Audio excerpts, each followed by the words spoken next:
ใจยังน่ะอ้าวเป็นมือกล้องคะเนี่ยประธานโรยมาเนาะได้ป่านนี่เนาะ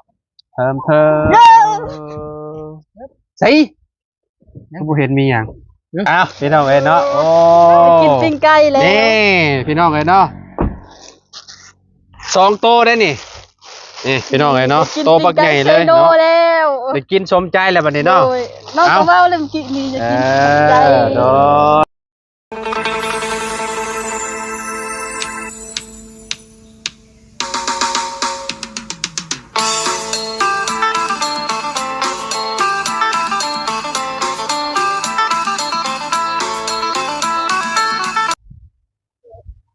กราบสบายดีสวัสดีพ่อแม่พี่น้อง FC เบิร์ดสุขุสุคนเนาะบ่ว่าสิอยู่ในและกระต่างประเทศเด้อพี่น้องเด้อเนาะกันยินดีต้อนรับเข้าสู่ช่องบ่าวลาวสตูดิโอคือเก่านะพี่น้องมื้อนี้พี่น้องเฮาก็อยู่ที่บ้านน้องหลาน้อยเนาะบ้านสกีจีนเมืองสโปนแขวงสวรรณเขตนะพี่น้องเดินทางมาแต่บ้านก็โอ้ใช้เวลาหลายชั่วโมงพอสมควรพี่น้องเนาะเพราะว่าคอยขับรถมาพี่น้องเนาะขับบ่ไวปานใดประมาณ7-80เนาะพี่น้องกับประมาณนี้เนาะมาฮอดพี่ก็โอ้ใส่เวลาหลายชั่วโมงอยู่พี่น้องเนาะเฮาก็สิเข้าบ่ได้เข้าไปหาน้องลาน้อยเพิ่นเนาะพี่น้องเนาะก็บ่ฮู้ว่าน้องลาน้อยเพิ่นเฮ็ดหยังอยู่เนาะกับหมู่คู่พี่น้องเนาะพากันกระทึกอยู่พี่น้องเนาะไปเดี๋ยวเข้าไปหาน้องเพิ่นกันเลยพี่น้องโดยพี่น้องเนาะก็พากันเฮ็ดหยังเด้นี่เนาะโดยสบายดีเด้อสบายดีเนาะสามสาวเบาไล่เนาะมาแล้วก็กินโลดเบาไล่นี่เป็นเบาไรเบาเลิศน้องเลยอาซาบัวเลยจ้ะอาซาม่วงให้กินเอามะม่วงให้กินเนาะมะม่วงมันก็มีในรถน่ะมะม่วงมันเด้แบบว่ามะม่วงฟ้าลั่นน่ะแม่เด้นะมาลองเบิ่งนี่นะให้น้องน้ำเพิ่นอันนั้นก่อนขึ้นหน่อยเนาะใส่เลยอยู่มุมเลยอยู่มุมนะพ่อน้องพ่อมุมนั่นเลยอะไรนั่นแหละมาแล้วลองเบิ้งว่าสิเป็นยังไงเนาะมาแต่สวรรณเขตพ่อพี่น้องเนาะมาแมนมาแต่บ้านหัวย่างพ่อโอ้นี่นะเสียงผ้ารางแตกแล้วได้แมนบางม่วงฟ้าลั่นเราอยู่แซ่บได้บางม่วงปอกกระแซบแล้วม่วงนี่นะสงการพากันไปลินใช่น้องไปลินแต่มือเดียวได้เห็นลุงเหิมมาก่อนหมู่เลยแม่นลุงบ่มีไผเลยทาแป้งมีแต่ลุงเหิมชื่อแป้งทาให้เอาแป้งแม่ใส่ทาให้นี่ย่าแล้วมื้อนี้บ่ทาแล้วมื้อนี้ยอดลังบ่มื้อนี้หมดแล้ววิทย์กำหนดแล้วยอดลังก็ได้จังได๋ก็หัวแล้วน้ำก็ได้มั้ยบ่ได้เอานะละบ่เอาเนาะหมดแต่มื้อวานแล้วแม่นรดน้ำทาแป้งคันมื้อเอาคันอื่นคันมื้อวานนี่ยังทันบ่มื้อนี้ปกติก็เจ้าล้างบ้านอยู่เขตเนาะแล้วก็เจ้าอันล้างบ้านอันนั้นพากันพรนะที่บ้านข่อยหาที่ชงน้ำพระมื้อนี้บ้านข่อยปิดแล้วจังได๋ทาแป้งเขาว่าเว้ยอันนี้คนบ้าทาแป้งบ้าแล้วท่านหมู่คู่เนาะเจ้าแต่งหน้ายามมื้อเช้าแต่งหน้านี่มันเป็นเก่งไปต่างบ่ญาติทากับแป้งนี่ต่างกันติต่างกับอันโปะแป้งเมี่ยนเนาะชิมมึงดูหาน้องน้ำเป็นมะม่วงตัวนี้นะแซ่บนี่นะกินแบบมันสิแบบออกบ่ส้มแห้งพี่น้องเนาะมันกินสุกนี่แซ่บเลยเนาะแม่นคักมะม่วงนี่นะแซ่บกินแบบเฮาบ่อยากกินกับมันกินละลาก็ได้ฮะม่วงมันแม่นมะม่วงมันน่ะแล้วกระเจ้าฮ้อมะม่วงฟ้าลั่นเด้เวลาฝนตกนี่มันสิแตกเลยพี่น้องเนาะอย่ากินชุกเด้บ่ม่วงประธานมา3นงพี่น้องเนาะเคยกินยังม่วงมะม่วงมาแต่บ้านคอยว่าอยู่มะม่วงตัวนี้นะอันนี้มะม่วงน้องลาน้อยเพิ่นนี่นะมะม่วงตัวนี้แซ่บน้องน้ำเนาะแต่ว่ามันกินแล้วมันบ่ส้มแห้งพี่น้องเนาะโอ้สิเนาะแล่นลงมาตะพุ่นเลยเนาะตัดโกโก้ลงมาเลยพี่น้องเนาะมันสิเจิดอันใส่อันนั้นเพิ่นนั่นแหละอันพื้นเพิ่นนั่นแหละแม่นจ้าแล้วมือเขาบ่ได้ล้างก่อนจะบายหยังติปาดเจือนก็เห็นปาดไปรถปาดพี่น้องเนาะกินสงการกับเมื่อกับบ่ได้ลิ้นดอกพี่น้องไปสงผ้าอยู่ประมาณ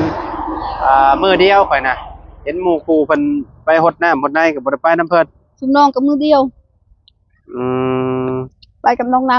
ำ บ่ได้ไปบ่เซบางเฮียงน่ะ ไปเชื่อมึงเที่ยง อ๋อบางเฮียงครับบ่ ไปบ่รถนะชั่วโมงหนึงกลับบ่มีคนปะแปลงให้เลยกลับ อืม เงินก็บ่มีใครสิอยู่ดนนอก เงินก็บ่มี เงินลุงเพิ่มให้มื้อนั้น200,000 โอ้ย มื้อละแสนนึง แต่ก็บาป แบบว่าน้องนำบ่เห็นมื้อนั้นได้เห็นแต่น้องลุงเพิ่มให้น้อง200,000แล้วน้องนำบ่มีน้องให้ติดหนี้100,000น้อง100,000เลยไป ให้ไฟติดหนี่ แม่นให้น้องนำติดหนี้น้องเพราะน้องได้ลุงเพิ่มให้ก่อนแต่200,000แบบว่า เจ้าอันให้น้องน้ำยืมเงิน แม่นแบบว่าน้องนำแบบ แทนเพิ่นละบ่น้องน้ ลุงเพิ่มให้มื้อวานนี่ตอนมื้อนั้นแบบว่าเพิ่นไปแขกเด้ลุงเพิ่นก็ให้มื้อนั้น ำ แบบว่ามีผู้ใหญ่ใจดีให้เด้ผู้ละ200,000 เจ้าก็มีฟันมีหยังอยู่บ่เจ้าก็ได้ มีเถอะ บ่ว่าอันก่อนจุมข่อยอันสิลงมาเจ้าฟันอยู่บ่เมื่อคืนนี่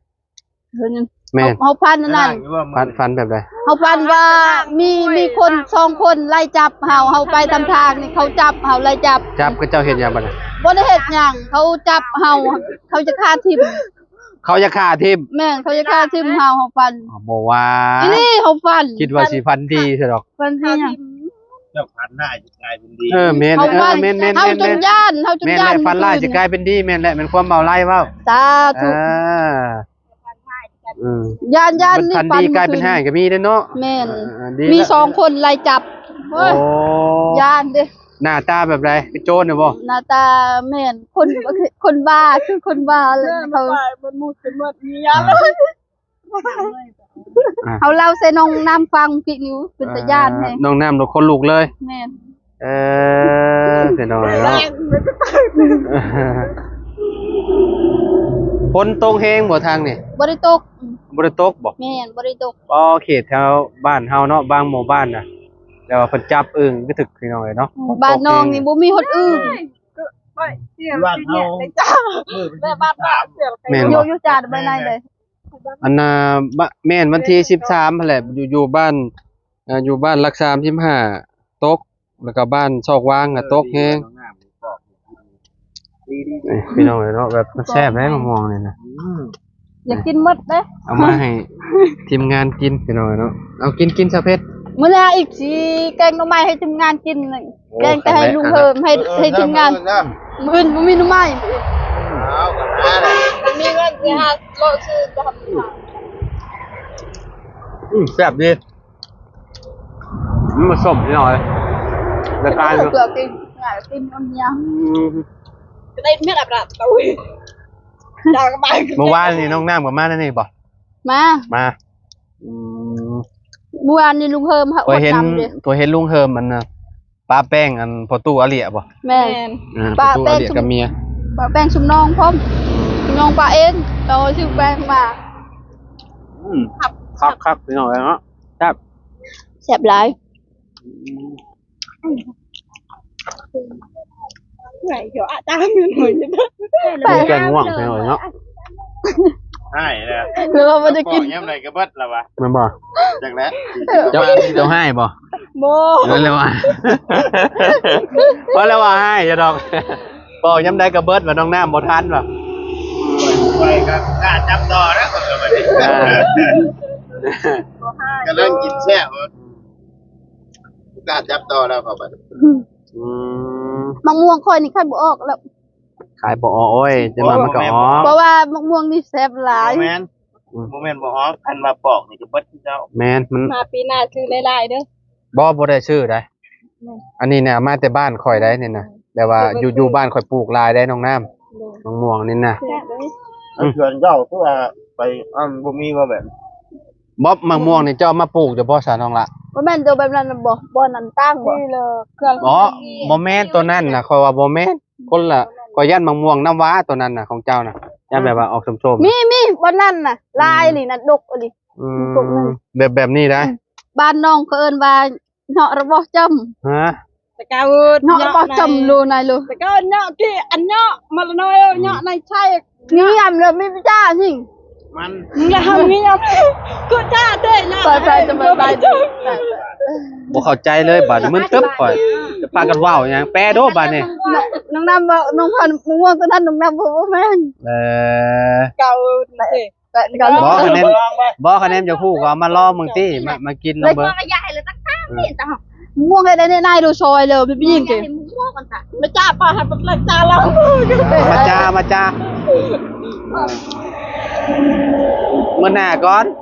มื้อนี้กินตัวนี้ให้มันเบิดก่อน แม่น เนาะปิดมาแหละมันยันมันบ่เบิดเด้ แม่น นี่ในรถนี่มีฮอดมะม่วงก็ชอข่อยเอามา ว่า เอามาแต่ไกลเลย ถ้าถึง แจ้งเกี่ยวบ่ บ่ได้แปลงเดี๋ยวมาฝากกันนะพอตู้นะพอตู้เมียเด็กก็เด้เอามาฝากเราเอามาฝากพอตู้เมียเด็ก อ่ะ มะม่วงเด้มะม่วงก็ชอ อะไร นะ เยอะหัวเราบ่มีบ่ บักละลายนึงอยากก็เอามากินแล้วแหละ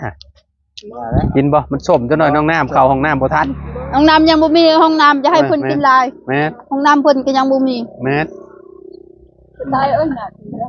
อ้าวมื้อนี้มีคนโชคดีพี่น้องเอ้ยเนาะเสลยเลยบาทนี่เจ้าว่าไผเบาไรเจ้าว่าไผ ถ้านั่งอยู่ถ่ายอยู่นี่ก็คือสิบ่เป็นไผบ่ได้นะ ไผ ก็พันได้กลายเป็นดีไปจักไหน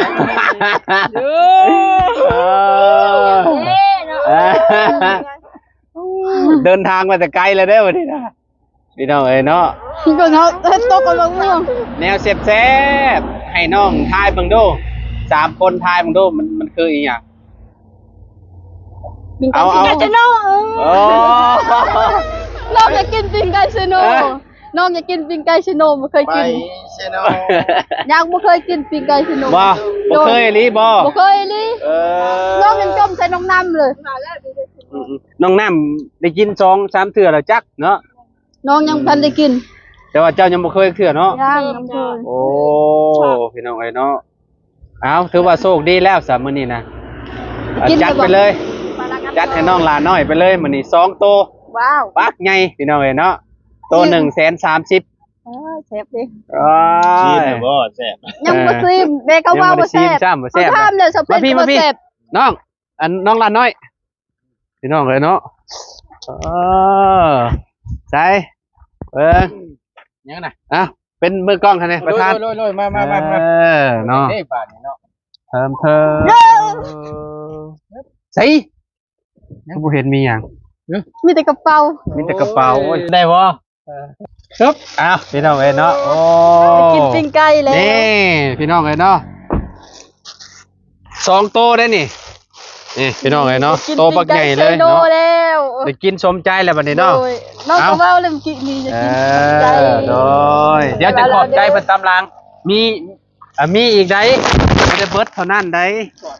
นี่ยังมีอัน พ่อ นี้พร้ แม่ อม น้องก็บ่เคยกิน แม่นบ่ โดย อันนี้พร้อมของเจ้านี่ ว้า มีนี่พร้อมเนาะมียำแล้วก็ไข่แตะหนึงพี่น้องไงเนาะยังมีอีกของขวัญให้อีกยังบ่ได้เบิดเท่านั้นพี่น้องเอ้ยเนาะเอาไปไว้ใส่ก่อนเดี๋ยวมาไว้พี่ก่อนมาไว้พี่ก่อนมาไว้พี่นี่เนาะไปเด้อเบิ่งเด้อสาวเพนเด้อ ดีใจเด้ แบ่งกันเด้อ โดย ดีใจกันนะเนาะ ดีใจจมอยู่ว่าจะกินปิ้งไก่ซิโน ยังมานะ โอ้โหอะไรเอาเคียงมานะพี่น้องเอ้ยเนาะ เพิ่น บ่เคยกิน แม่นบ่ ไก่เซโน บ่เคยกินบ่แม่นบ่เบาไร น้ำมาขอหัว น้องฮักก็ว่าจะกินได้กินแล้ว บ่มีแต่ไก่ลาดได้เนาะอันอยู่เซโนเพิ่นเอาปิ้งเนาะมันจังแพงพี่น้องเอ้ยเนาะ ได้กินมีแล้วสบายแล้วกินได้กิน อันนี้ก็30ห่ออยู่ในนี่นะเนาะของไทยได้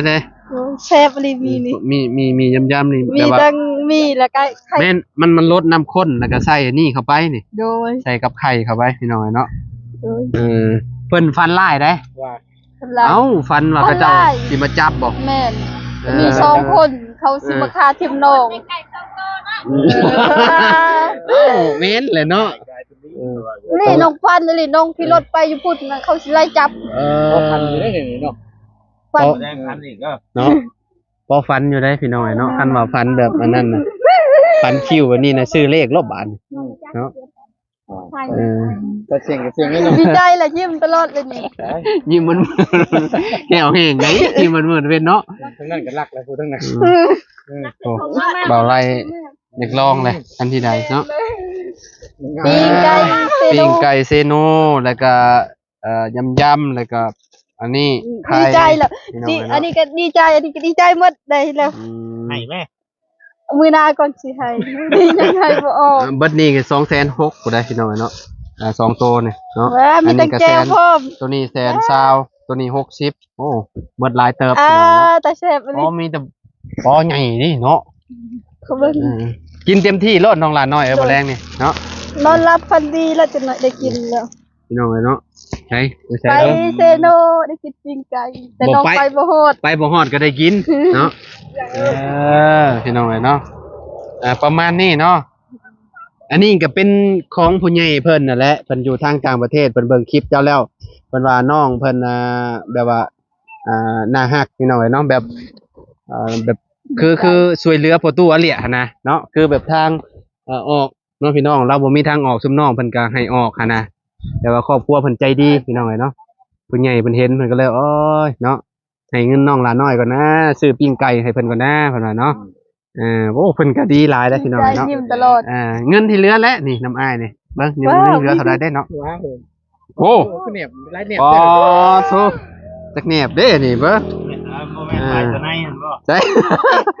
โอ้แม่นละลินี่นี่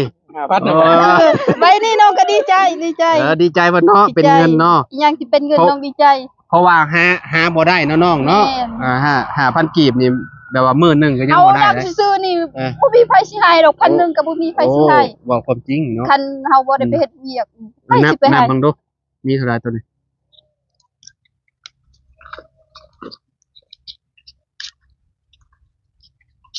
นับมันก็ 10 10บ่ โดย โอ้10ใบ 10 ใบเท่าไร 10ใบเท่าไหร่ ล้านหนึง อันหนึ่งว่า1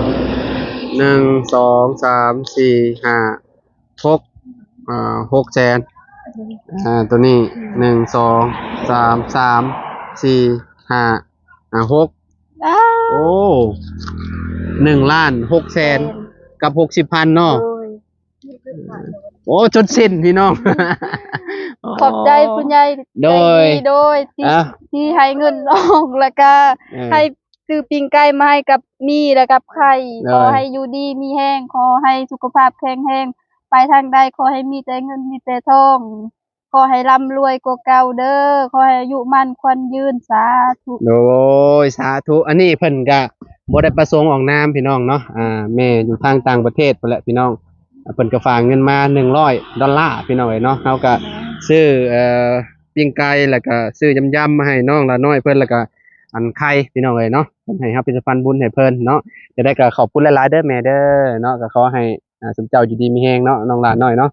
ความเจ็บบ่ให้ได้ความไข้บ่ให้มีเด้อปรารถนาสิ่งใดก็ขอให้ได้สิ่งนั้นเนาะนอนหลับให้ได้เงินหมื่นนอนตื่นให้ได้เงินแสนบ่ว่าสมเจ้าสิเฮ็ดธุรกิจหยังค้าขายหยังก็ขอให้ประสบความสำเร็จในหน้าที่การงานตลอดปีตลอดไปเด้อให้น้องหลานน้อยมา100ก็ขอให้กลับคืนไปหาสมเจ้าเป็นหมื่นเป็นแสนเป็นล้านๆเท่าบ่เด้อแม่เด้อเนาะเอาสำหรับคลิปนี้เนาะเฮากับน้องหลานน้อยก็ขอโตวเลยเด้อดีใจนำเด้อน้องเด้อ ใจ